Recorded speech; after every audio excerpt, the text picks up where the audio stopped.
आदरणीय मेरे प्रिय दोस्तों और भक्तों, जैसा कि आप जानते हैं कि भक्त जयदेव जी ने गीत गोविंद की रचना की, जिसमें भगवान श्री कृष्ण का भी योगदान रहा।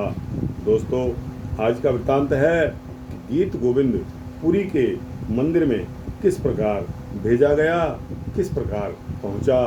दोस्तों, यह एक सूक्ष्म वृत्तांत है, 5-7 मिनट का होने वाला है। अतः आपसे विनती है कि बने रहिए। इस वृत्तांत के अंत तक आपको पता लगेगा कि गीत गोविंद पुरी के मंदिर में भेजना, इसका क्या लॉजिक था। भगवान श्री कृष्ण जी के दर्शन देने के बाद शीघ्र ही गीत गोविंद का ग्रंथ संपूर्ण हो गया। जब ग्रंथ संपूर्ण हो गया तो उसकी एक और प्रतिलिपि यानी कि नकल भी तैयार कर ली गई। सुंदर कपड़े में बांधकर जयदेव जी पद्मावती यानी कि उनकी पत्नी सहित पुरी के मंदिर में पहुँचे और एक गीत गाया। सारे गीत गाकर वह ग्रंथ भगवान के चरणों में उन्होंने रख दिया। उनके गीत लोगों को इतने मधुर लगे कि हर कोई याद करके उन गीतों को गाने लगा। भक्त जयदेव जी के नाम की बहुत चर्चा होने लगी। जगन्नाथपुरी का राजा ब्राह्मण था। वह स्वयं को कवि तथा महाविद्वान समझता था। उसने जब गीत गोविंद की शोभा को सुना तो उसके हृदय में ईर्ष्या की आग जल उठी। उसने मन ही मन निश्चय कर लिया कि वह गीत गोविंद जैसा ग्रंथ लिखेगा तथा अपने ग्रंथ का प्रचार करवाएगा। अब क्योंकि उसके पास माया बहुत थी, माया के सहारे पर मूर्ख भी पंडित समझा जाता है। जगत में हर जगह माया का ही प्रताप है। कौन बड़ा माया वड्याई वाली बात है। जगत में उस राजा को माया का अभिमान हो गया तथा गीत गोविंद ग्रंथ तैयार उसने भी करवा लिया। ग्रंथ तैयार होने पर उसने सभी ब्राह्मणों को बुलाकर कहा कि देखो, इस गीत ग्रंथ की रचना मैंने की है। इसके गीतों का प्रचार तुम सभी को करना है। बहुत सारा धन मैं आपको दान में दूंगा। पर ब्राह्मण यह पाप नहीं करना चाहते थे कि वास्तविक गीत ग्रंथ की जगह नकली का प्रचार करें। उन्होंने राजा को उत्तर दिया कि हे राजन, यह नहीं हो सकता कि हम स्वयं ही आपके ग्रंथ का प्रचार करें। यह तो हो सकता है कि दोनों ग्रंथ श्री कृष्ण की हजूरी में रख दिए जाएं। वह जिस ग्रंथ को स्वीकार कर लेंगे उसी का प्रचार होगा। पंडितों की सलाह को राजा ने भी मान लिया। चलो, इसी तरह ही सही करके देखते हैं। सुबह होने पर ही दोनों ग्रंथ मंदिर में ठाकुर जी के सामने रख दिए गए।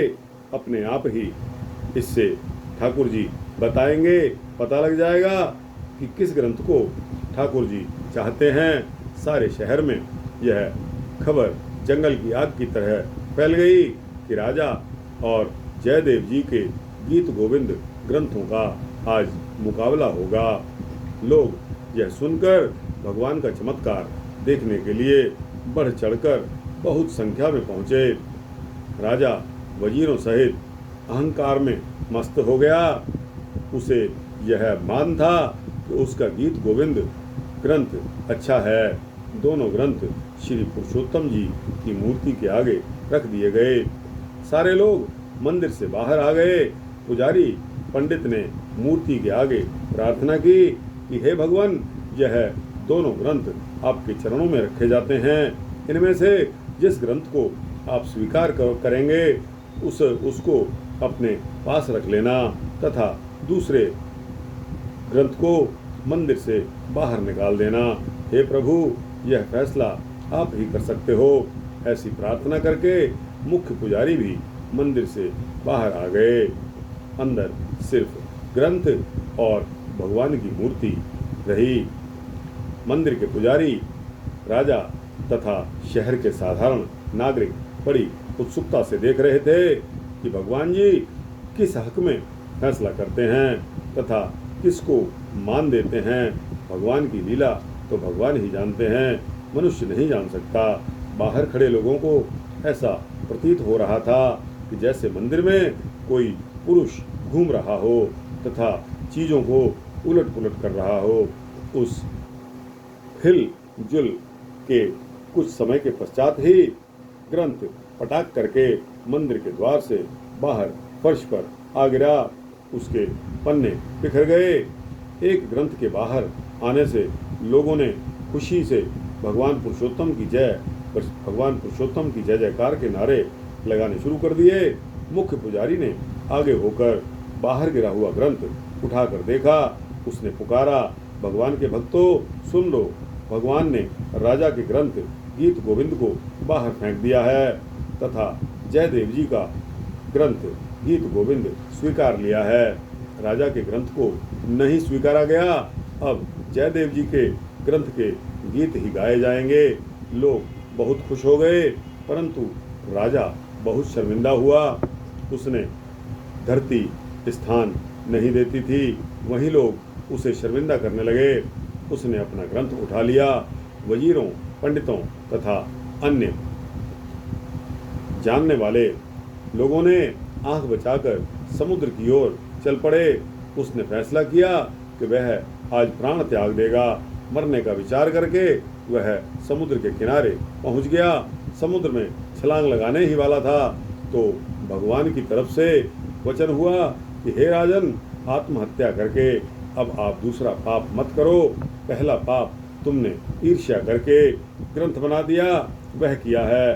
तुम्हारे ग्रंथ को इसलिए नहीं स्वीकारा गया क्योंकि लिखते समय तुम्हारी आत्मा में श्रद्धा नहीं थी।